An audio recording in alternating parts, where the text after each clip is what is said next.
Aotearoa, Waka Huia Te Tiriti. So that was the opening line. Katoheo, I will defy the person who tells me my people, my ancestors signed this document knowing in what state we'd be in today.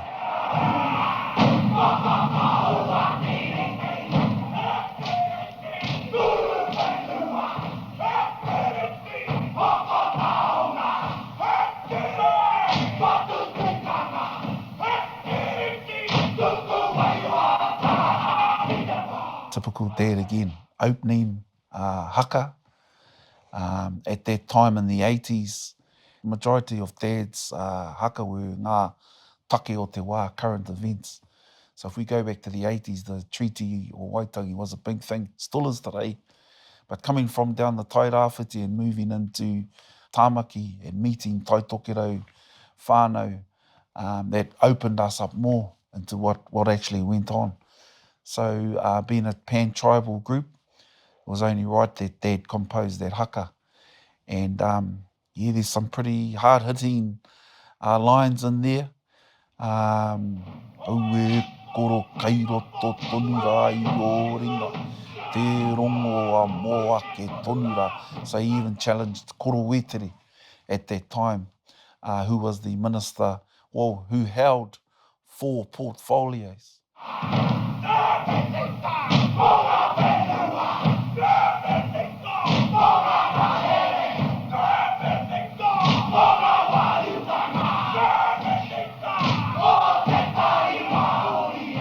And that's never been seen since.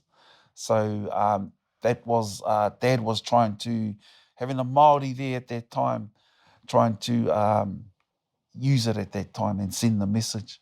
You're only here for this one time. You're the leader of these 4 portfolios. What are you going to do about it?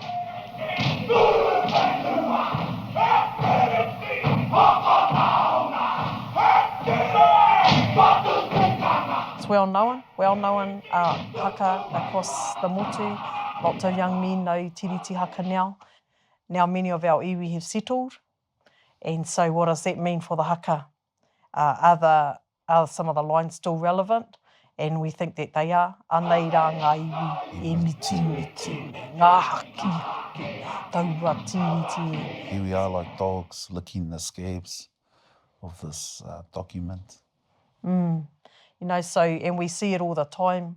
Iwi prior to settlement are kind of in some sort of harmony, and as soon as the settlement happens, then, you know, kei te tohi, tātou ia tātou anō.